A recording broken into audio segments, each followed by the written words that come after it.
So she expects me to believe that they're just dogs for certain. Those X's in his text or what? Harmless flirt. He's calling to hear her voice like 3 times a day, but she doesn't realise what he's trying to say. Is that what she's trying to tell me? That an X in a text could be the reason why he becomes an X.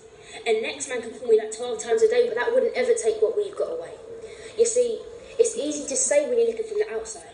And it's his choice to remain an onlooker in the outline. I see him green with envy, staying in the clean and cleanly sideline. Lines were crossed when we got so heated we'd broken up via text and she'd open up to a next man.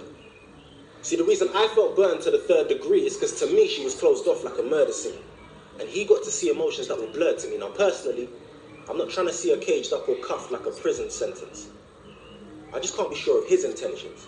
And the way that he reacts when my name is mentioned gives me reason to believe maintaining this friendship back ain't as easy as it seems. He sees seeing someone solely and sincerely as a friend with no second thoughts as something I'm trying to sell but never would have bought.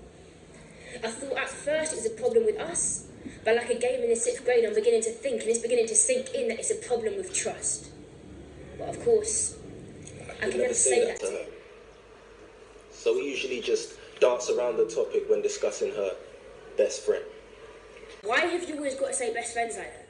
You need to explain what your beef is. You seem to hate on him religiously but afraid for having a reason, like you know him, know he's decent, never any drama, know he's peaceful, know his people, know that our friendship won't ever descend, know that it ends as just a friend. He knows I'm with you.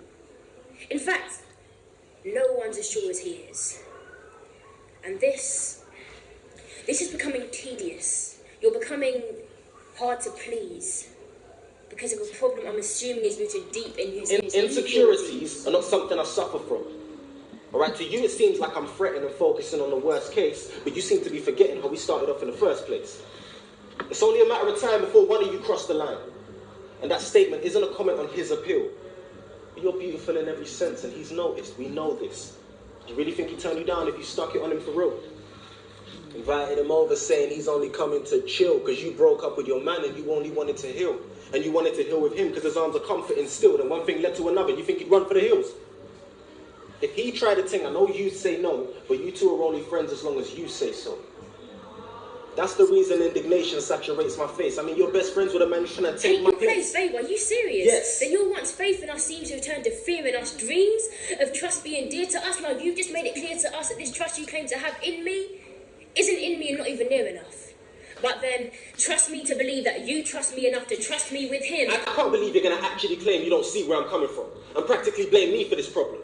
How can you get at me? It's blatant. We started out as friends, then it drastically changed, and the dynamics of your relationship are exactly the same. Argument you use every single time, and every single time I tell you that you're not right. How am I not right? Remember that one time you went over to his house? To chill. Telling them everything you're mad about. To heal. I didn't hear none of that stuff come out your mouth. For real. With me, all you're gonna shout. You go to him to work it out. Isn't that the definition of a friend? My friend you're on the phone with till like 1 a.m. That was to discuss things between me and you, because at the time I didn't know how to get through to you. Well, I have been made aware that you feel this way, but now you still pillow talk with my man till this day. Nothing I wouldn't say when you walk in. Sophia, I'm still talking.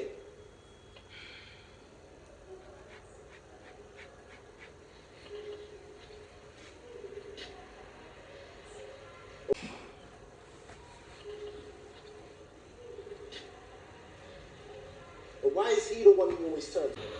But why is he the one you always turn to? Why does he have info on everything that concerns you? Even when we fuss and fight, and I'm the one who burns you, you fail to see that this should be sorted out internally.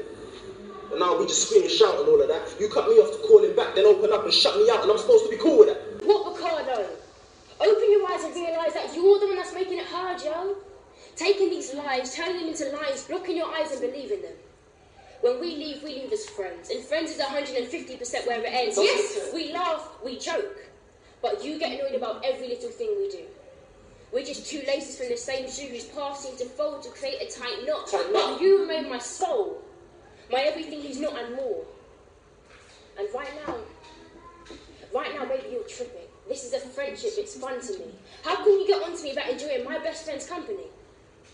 He understands my emotions like a best friend should. He listens to my problems like a best friend would. Baby, you're tripping. This is all innocent. How is that different to the way we started? The difference is he ain't you. I don't want to hear that shit. Just forget it. But we say some stuff we'll both end up regretting.